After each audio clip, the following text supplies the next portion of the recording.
और चलिए ब्रेक के बाद एक बार फिर से आप सभी का स्वागत है। लोकसभा चुनाव के चौथे चरण की वोटिंग आज है। मध्य प्रदेश की 8 लोकसभा सीटों पर मतदान होगा। सुबह 7 से शाम के 6 बजे तक वोट डाले जाएंगे। देवास, उज्जैन, मंदसौर, रतलाम में वोट डाले जाएंगे। इसके अलावा धार, इंदौर, खरगोन और खंडवा में भी मतदान होगा। मतदान केंद्रों पर सुरक्षा के पुख्ता इंतजाम किए गए हैं। इन 8 सीटों पर 74 उम्मीदवार चुनावी मैदान में हैं। इनमें 5 महिलाएं भी शामिल हैं और इंदौर में सबसे ज्यादा 14 उम्मीदवार चुनावी मैदान में हैं। ये तब है जब कांग्रेस के प्रत्याशी ने नाम वापस ले लिया है। चौथे फेज में जिन सीटों पर वोटिंग होनी है वहां मुस्लिम वोटरों की बड़ी भूमिका होने वाली है। इंदौर और उज्जैन संभाग में सबसे ज्यादा संख्या मुस्लिम समुदाय की है। हमारे तमाम सहयोगी बने हुए हैं। चंद्रशेखर सोलंकी का रुख कर लेते हैं जो कि रतलाम से हमारे साथ जुड़े हैं। चंद्रशेखर, चूंकि 6:28 हो रहे हैं, क्या वहां पर अभी कुछ वोटर्स पहुंचे हैं और अगर पहुंचे हैं तो उनसे बातचीत कीजिए, जानिए कि कौन कौन से मुद्दों पर वो वोट डालने आ रहे हैं और किस तरीके का जनप्रतिनिधि वो चाहते हैं। जी बिल्कुल, देखिए सुबह का वक्त है और ये अभी जो है 7 बजे से जो है मतदान होना है, लेकिन फिलहाल अभी यहाँ पर कोई मतदाता नहीं पहुंचा है। लेकिन जो तैयारी है वो इन्होंने पूरी कर ली है। यहाँ के जो कर्मचारी हैं उन्होंने पूरी तैयारी कर ली है कि किस तरीके से जो मतदाता आएंगे तो उनके पास क्या क्या चीज होना चाहिए, वो भी हम जान लेते हैं कि क्या क्या चीज उनके पास होना चाहिए। तो देखिए यहाँ जो बैठे हैं कर्मचारी, हम उनसे जानेंगे कि किस तरीके से क्या चीज देखी जाएगी जब मतदाता वोट देने आएगा तो उनके पास क्या होना चाहिए। तेरा दस्तावेज होना बहुत जरूरी है, चाहे वोटर आईडी, आधार कार्ड हो या फिर बैंक पासबुक वगैरह, कुछ भी एक डॉक्यूमेंट्स होना चाहिए पर्ची के साथ। यदि कुछ नहीं होता है तो किस तरीके की समस्या आ सकती है, मतदाता नहीं कर पाएगा। एक कोई सा भी डॉक्यूमेंट्स होना बहुत जरूरी है, उसके बिना मतदान नहीं कर पाएगा।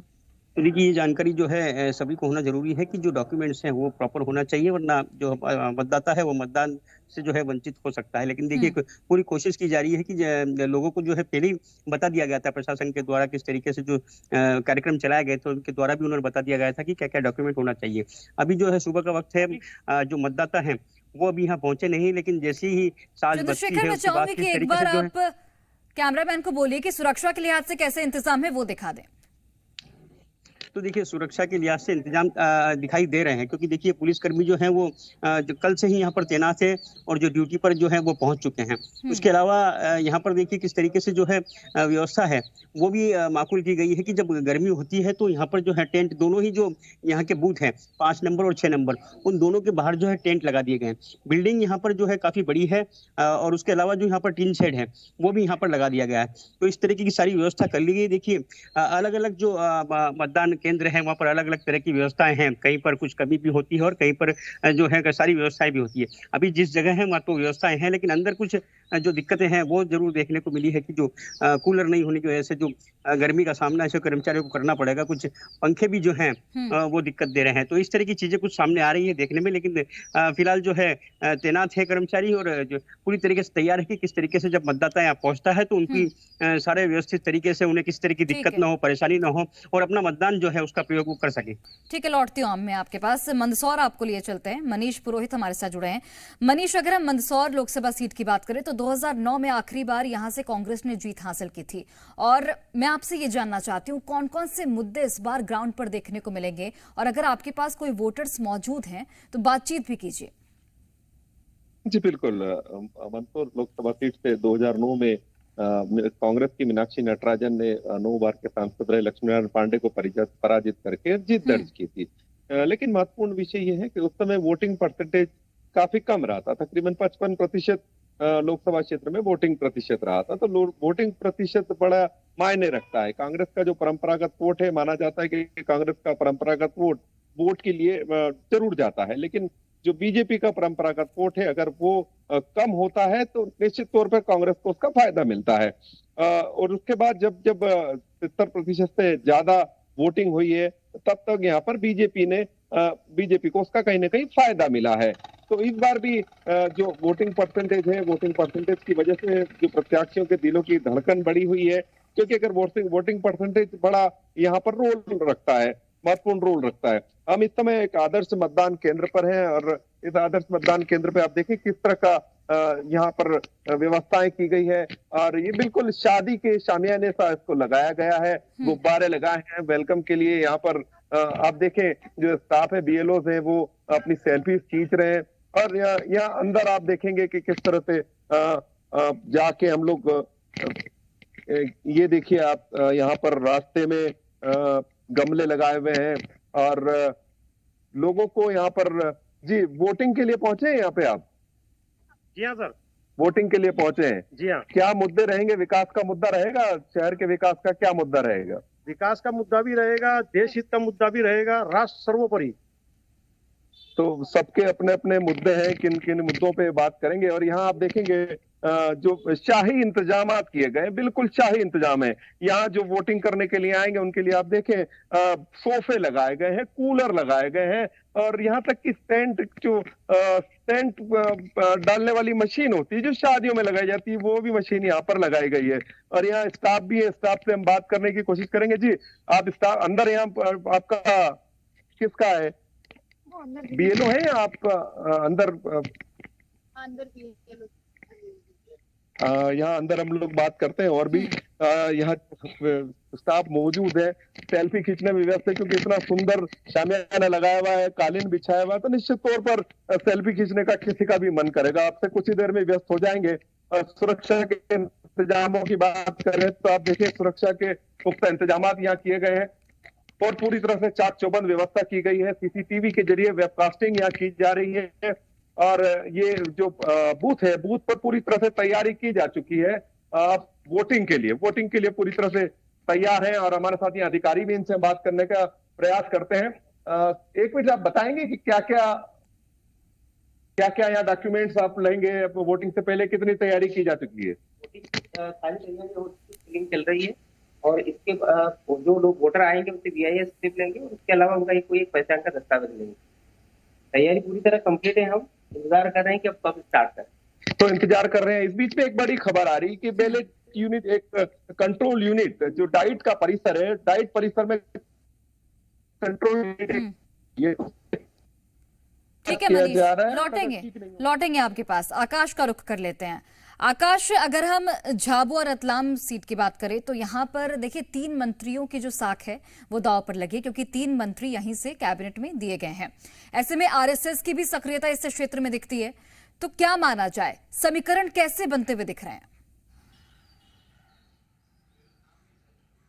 देखिए बिल्कुल ठीक कहा आपने। 3 जिले हैं और तीनों जिलों में 3 मंत्री भारतीय जनता पार्टी के जो यहाँ पर हैं। रतलाम से बात करें तो चेतन कश्यप, झाबुआ से बात करें तो निर्मला भूरिया, और अगर हम अलीराजपुर से बात करते हैं तो जो कांग्रेस की प्रत्याशी हैं उनके पति वो मंत्री हैं, यानी कि नागर सिंह चौहान। तो कुल 3 मंत्री यहाँ पर बीजेपी के लिए शुरू से ही कोशिशें कर रहे थे। अब इनकी कोशिशें कितनी कामयाब होती हैं ये देखना होगा। दूसरी ओर बड़ा जो फैक्टर कांग्रेस पार्टी के साथ है वो फैक्टर है महंगाई, बेरोजगारी, और इन मुद्दों को लेकर कांग्रेस पार्टी चुनावी मैदान है। खुद कांतिलाल भूरिया कई बार यहां से सांसद रह चुके हैं और जो इमोशनल कार्ड हमने राजगढ़ में दिग्विजय सिंह को खेलते हुए देखा, जो इमोशनल कार्ड हमने कमलनाथ को अपने बेटे नकुलनाथ के लिए छिंदवाड़ा में खेलते हुए देखा, और वही लगभग emotional card Kantilal Bhuria Jhabua Ratlam Lok Sabha seat के लिए इस्तेमाल कर रहे हैं। और बार बार इस बात का जिक्र किया जाता है कि 44 सालों से मैं झाबुआ रतलाम की सेवा करता रहा हूं, ये कांतिलाल भूरिया कहते हैं। और जो कांग्रेस की गारंटियां हैं उन गारंटियों को लेकर, वचन पत्र की बातों को लेकर विक्रांत भूरिया लोगों के बीच पहुंचे, जो उनके बेटे चुनाव की कमान उन्होंने ही संभाली है। दूसरी ओर बीजेपी के साथ जो बड़ा फैक्टर लगभग हर लोकसभा सीट पर है वो हितग्राही हैं। लेकिन यहाँ पर कुछ योजनाएं और पलायन की जो स्थिति रही है उससे कहीं ना कहीं सियासी समीकरण बिगड़ सकता है। अगर दोनों हम क्षेत्रों को मिलाते हैं, रतलाम और झाबुआ को, 60% के आसपास आदिवासी वोटर्स हैं और बाकी अन्य सामान्य वोटर्स हैं। जबकि झाबुआ और अलीराजपुर को ही सिर्फ अगर हम देखते हैं तो यहाँ 80% वोटर्स जो हैं वो आदिवासी वोटर्स हैं, और ये बहुत बड़ा फैक्टर है। इसीलिए मैंने पहले जिक्र किया कि भील वर्सेस भिलाला, क्योंकि 2 जो वर्ग हैं इसमें से 70% आसपास भील और 30% के आसपास भिलाला जनजातीय वर्ग के जो लोग हैं वो हैं, और यही टर्निंग पॉइंट होंगे, क्योंकि दोनों ही पार्टी के जो प्रत्याशी हैं वो आदिवासियों को साधने की कोशिश कर रहे हैं, और आदिवासी वोटर्स ही इस क्षेत्र में निर्णायक भूमिका में हैं। हालांकि अभी जो हम सुबह की तस्वीर मतदान केंद्र पर अब तक देख रहे हैं, क्योंकि अब से कुछ देर बाद ही वोटिंग शुरू होनी है, लेकिन मतदान केंद्र पर मतदाता अभी नहीं है। उम्मीद है कि 7 बजे से जब मतदान शुरू होगा इसके बाद मतदाता पहुंचे, क्योंकि धूप निकलना शुरू हो गई है, और जो तापमान बढ़ेगा तो 40 डिग्री सेल्सियस तक तापमान पहुंच सकता है। उस वक्त मतदाताओं को दिक्कतों का सामना करना पड़ेगा, इसलिए सुबह के वक्त में और शाम के वक्त में अधिक वोटिंग हम देखते हैं। और जो मैं पहले जिक्र कर रहा था, नोटा जो यहाँ बड़ा फैक्टर है, पिछले चुनाव में 35,000 के आसपास नोटा पर वोट पड़ते हैं। तो और इसके अलावा जो बीएपी पार्टी है, यहाँ से एक विधायक इसी लोकसभा क्षेत्र का जो है वो बीएपी का है, जबकि अन्य सीटों पर जो विधानसभा की सीटें वहां पर कांग्रेस और बीजेपी हैं। तो बीएपी भी वोट काटने का काम करेगी, और इसका नुकसान कांग्रेस पार्टी को पहुंच सकता है।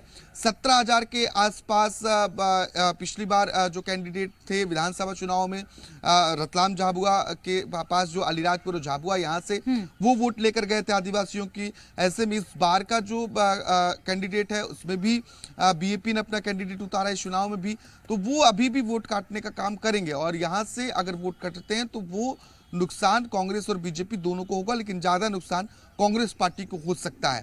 तो 2000 से अधिक जो पोलिंग बूथ हैं, उन पोलिंग बूथ पर सभी तैयारियां पूरी हो चुकी हैं, और अब इंतजार है 7 बजने का। 7 बजे से वोटिंग शुरू हो जाएगी।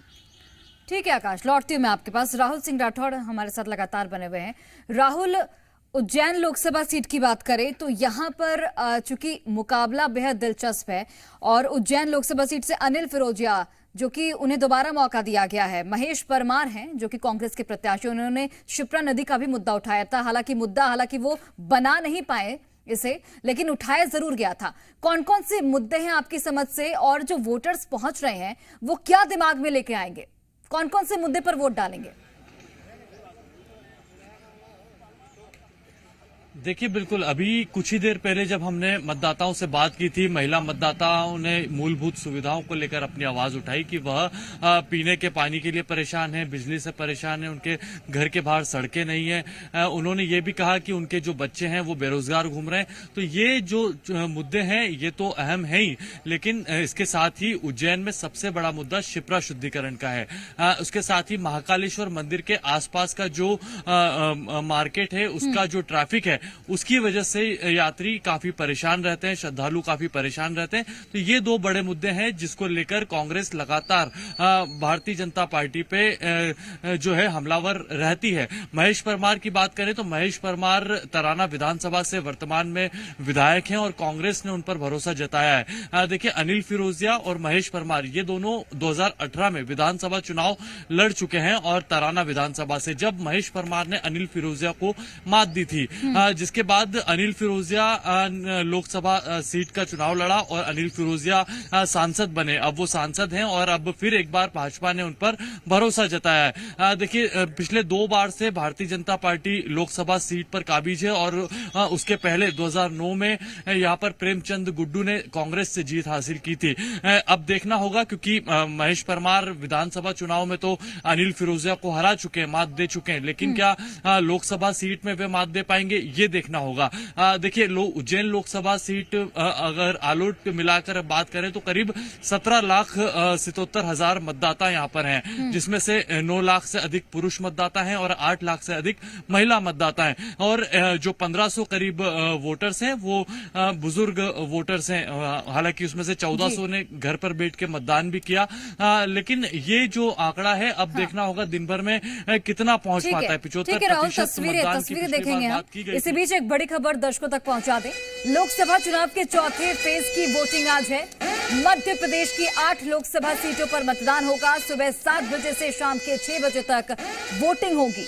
देवास, उज्जैन, मंदसौर, रतलाम, धार, इंदौर, खरगोन और खंडवा, ये वो 8 लोकसभा की सीटें हैं जहां पर 7 बजे से मतदान की शुरुआत होगी, जो कि शाम के 6 बजे तक चलेगी। मतदान केंद्रों पर सुरक्षा के कड़े इंतजाम किए हैं। अब से थोड़ी ही देर बाद वोटिंग की शुरुआत होगी। अभी 6:42 हो रहे हैं और पूरे 7 बजे वोटिंग की शुरुआत हो जाएगी। कई ऐसे पोलिंग बूथ है जहां अभी से ही मतदाता पहुंचने लगे हैं और अपने मताधिकार का इस्तेमाल वो करेंगे जब 7 बजे वोटिंग की शुरुआत होगी। सुरक्षा के लिहाज से तमाम इंतजाम किए गए हैं। वोटर्स को किसी भी तरह की परेशानी ना हो, उसे लेकर यहां पर जो व्यवस्थाएं हैं वो की गई हैं। 8 सीटों पर 74 उम्मीदवार चुनावी मैदान में हैं, जिनमें 5 महिलाएं शामिल हैं। सहयोगी हमारे तमाम जुड़े हैं। चंद्रशेखर का रुख कर लेते हैं। चंद्रशेखर सोलंकी, 60% आदिवासी वोटर्स हैं रतलाम लोकसभा सीट पर।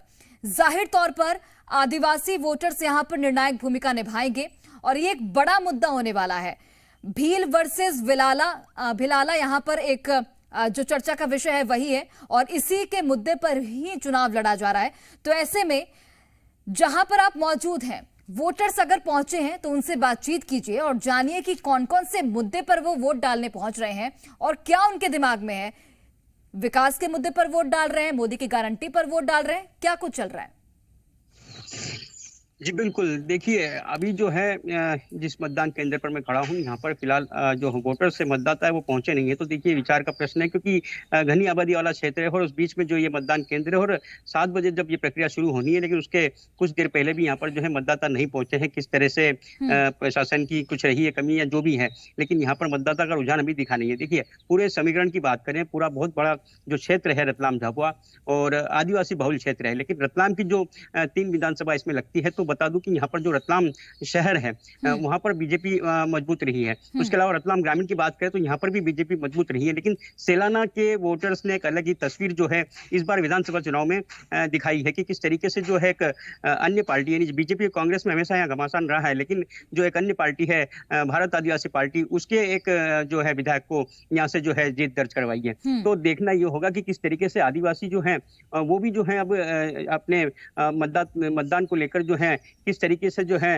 रुझान देते हैं, क्योंकि इस तरीके से जो ये रिकॉर्ड जो है सेलाना में अलग तरीके का सामने आया है, अलग तस्वीर सामने आई है कि जो कांटे की टक्कर जो कांग्रेस बीजेपी देखने को मिलती थी, लेकिन उसके बावजूद जो है एक नई पार्टी के विधायक को उन्होंने चुना है जो कि जैस के नेता हैं। तो देखिए इस तरीके से अब देखना होगा कि आगे जो बहुल क्षेत्र है, लोकसभा क्षेत्र बहुत बड़ा है, जो अलीराजपुर है, जो झाबुआ है, ये यहाँ पर तो काफी संख्या में जो है आदिवासी है, तो वो किस तरह की चीजें देखते हैं। लेकिन सबसे बड़ा मुद्दा तो यहाँ पर पलायन का ही रहा है। जो पूरा एरिया है, पूरा क्षेत्र है, यहाँ से काफी संख्या में जो है बाहर जाते हैं और हर बार ये चीज देखने को मिलती है कि ये मुद्दा जो है काफी गर्माता है। और बात वही आती है कि जब कांग्रेस भी यहाँ पर रही है, उसके बाद में बीजेपी भी यहाँ पर रही है, तो इस पलायन के मुद्दे पर अब तक जो है अंकुश क्यों नहीं लग पाया है, इसके लिए दोषी कौन है? और यही सवाल जो है मतदाता के मन में रहता है और उसी को देखते हुए जो है यहाँ पर मतदान होते हैं और उसी तरीके से जो है यहाँ पर जो है उम्मीदवार सामने आते हैं। देखिए अलग अलग चीजें हैं, पलायन तो है ही एक समस्या, उसके अलावा जो ये जो एरिया है लोकसभा क्षेत्र का, यदि रतलाम को छोड़कर आगे की बात करें अलीराजपुर झाबुआ की, तो यहाँ पर जो है टोले मंजरे जैसे भी कुछ इलाके हैं, तो वहां तक जो है कौन पहुंच पाता है? कांग्रेस की जो है वो अपना जो है कांटेक्ट वहां तक कर पाते हैं या फिर बीजेपी के जो लोग ज्यादा वहां तक कांटेक्ट कर पाते हैं? तो किस तरीके से इनकी पकड़ जो है इन छोटे छोटे क्षेत्र में भी होती है, तो किस तरीके से ये सारी चीजें होने के बाद जो है समीकरण निकलेगा और ये जो मतदान होगा इसमें सारी चीजें सामने आएगी कि किस तरीके से ये जो प्रत्याशी हैं वो इन मतदाताओं तक ज्यादा से ज्यादा पहुंच चुके हैं। ठीक है, लौटती हूँ मैं आपके पास।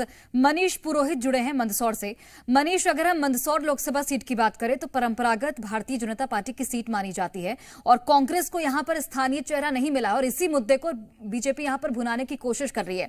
हालांकि गुर्जर वोटर्स को साधने की कोशिश जरूर की गई है कांग्रेस की ओर से, दिलीप सिंह गुर्जर को चुनावी मैदान में उतारकर, लेकिन यहां पर कौन कौन से चुनावी फैक्टर आपको महत्वपूर्ण नजर आते हैं? जी बिल्कुल, कांग्रेस ने निश्चित तौर पर एक बड़ा दाव खेला दिलीप सिंह गुर्जर को लोकसभा क्षेत्र में बाहरी उम्मीदवार के रूप में नागदा सीट से 4 बार विधायक रह चुके हैं और यहाँ मंदसौर में उन्हें लोकसभा सीट से उम्मीदवार बनाया गया। लेकिन एक जो बीजेपी है, बीजेपी ने इसको गुर्जर वोट को साधने के लिए एक बड़ा चेहरा पहले से ही मौजूद है। बंसीलाल गुर्जर जो कि राज्यसभा सांसद निर्वाचित हुए हैं हाल में, एक बड़ा किसान नेता के रूप में जाने जाते हैं, बड़ा चेहरा यहाँ से रहे, तो उसका भी जो न्यूट्रलाइज करने में बीजेपी को कहीं ना कहीं फायदा मिला है। दूसरी बात ये कि जो स्थानीय जो कार्यकर्ता है, कांग्रेस कार्यकर्ताओं में उतना उत्साह दिखाई नहीं दिया दिलीप सिंह गुर्जर की वजह से, क्योंकि कई स्थानीय नेता भी लोकसभा चुनाव की रेस में थे और बीजेपी में कहीं कहीं अंतरकलह दिखा, लेकिन दूसरे भी सेट करने की कोशिश की गई और दोनों दलों ने अपने अपने पूरी तरह से प्रयास किया। लेकिन जो एडवांटेज की बात करें तो एडवांटेज यहाँ पर बीजेपी को हमेशा ही रहा है।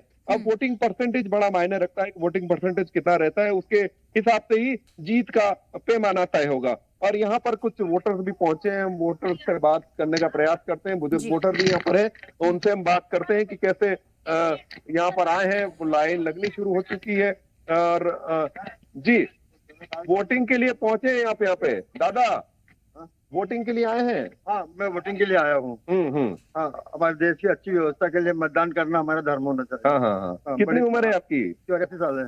84 साल है। और परिवार के साथ आए मतदान? परिवार है, पत्नी है, पोती वगैरह सब है, पोता है सब। क्या क्या विकास के, स्थानीय विकास का कोई मुद्दा है? विकास होना चाहिए, रोजगार विकास, कुछ क्या विकास भी होना चाहिए और देश दुनिया में मजबूत होना चाहिए। हमें 140 करोड़ की संख्या में। हाँ, इजराइल कितना पटक रहा है। हाँ। तो दादी वोट देने आई हैं आप? तो क्या पैरों में तकलीफ है? अच्छा। व्यवस्थाएं अच्छी है यहाँ पे बैठने के लिए? तो क्या मुद्दे हैं? महिलाओं के लिए क्या करना चाहिए सरकार को? महिला के लिए अच्छा ही करना चाहिए और क्या करना चाहिए? क्या अच्छा, क्या करना चाहिए? मैं अनपढ़ हूँ, समझती नहीं हूँ। तो वोटिंग के लिए, वोटिंग के प्रति उत्साह देखा जा रहा है, वोटर से यहाँ पहुंच रहे हैं। एक और बुजुर्ग यहाँ मौजूद हैं, उनसे भी हम बात करते हैं कि वोटिंग के लिए आए हैं। जी वोटिंग के लिए पहुंचे हैं, खड़े हो पाएंगे? जी वोटिंग के लिए आए हैं यहाँ पे सुबह। जी क्या मतदान के लिए क्या लोगों को कहना चाहेंगे? ये कहेंगे ये अपना अधिकार है और संविधान के हिसाब से जो है हर आदमी को मतदान करना चाहिए। देश के विकास के लिए मतदान ज्यादा से ज्यादा लोगों को करना चाहिए। तो बुजुर्ग मतदाता निकले हैं, निश्चित तौर पर ये संदेश है कि जो मतदान है, मतदान जरूर करना चाहिए। युवा मतदाता भी यहाँ मौजूद है और युवा मतदाताओं से भी बात करने का प्रयास करते हैं। जी पहली बार वोट कर रही हैं आप? नहीं, सेकंड टाइम कर रही हैं। क्या मुद्दे हैं, क्या विकास और क्या क्या मुद्दे हैं आपकी नजर में होने चाहिए लोकसभा क्षेत्र के लिए? क्या मुद्दे हैं? विकास तो होना ही चाहिए और विकास हो भी रहा है। वोटिंग के लिए भी आए। रोजगार भी मिल रहा है, सबको मिल रहा है और या 5 से कोई इकोनॉमी भी बन रहा है। अच्छा काम है। तो युवाओं के अपने मुद्दे हैं और जो दूसरे वोटर्स हैं उनके अपने मुद्दे हैं और यहाँ वोटर्स की कतार लगनी शुरू हो गई। एक बार मैं सहयोगी से कहूंगा कि दिखाएं। आप देखिए किस तरह से यहाँ पर कतार लग चुकी है, कतारबद्ध हो चुके हैं लोग। और सर आपसे बात करना चाहूंगा, आप जी वोटिंग के लिए क्या क्या यहाँ के मुद्दे हैं, किन मुद्दों पे आप वोटिंग करने आए? लोकसभा का इलेक्शन है जी, तो निश्चित रूप से राष्ट्रीय मुद्दों पे ही वोट दिया जाएगा। स्थानीय मुद्दे इसमें गौण रहते हैं। स्थानीय मुद्दे गौण रहते हैं, लेकिन राष्ट्रीय स्तर के जो राष्ट्रीय योजनाएं हैं, क्या क्या योजनाओं का फायदा मिलना चाहिए? अभी मिला नहीं क्षेत्र को, या चाहेंगे कि सरकार में मिले? नहीं, सरकार जो सर्वहारा वर्ग के लिए योजनाएं बनाती है, सभी वर्गों के लिए योजना है। यह राष्ट्रीय सुरक्षा संबंधित योजना है, राष्ट्रीय सभी चीजें इसमें। तो ठीक है मनीष, जाहिर तौर पर और ये सुखद तस्वीरें हैं कि जो मतदाता हैं वो जागरूक नजर आ रहे हैं और 6:51 हो चुके हैं। अब से 9 मिनट बाद वोटिंग की शुरुआत हो जाएगी। आप तमाम सहयोगी बने रहिए हमारे साथ, तस्वीरें देखेंगे जब वोटिंग की शुरुआत होगी। और एक छोटी सी अपील जरूर कि अपने मताधिकार का प्रयोग जरूर कीजिए, क्योंकि आज आपका दिन है। लोकतंत्र के इस महापर्व में अपनी हिस्सेदारी निभाइए।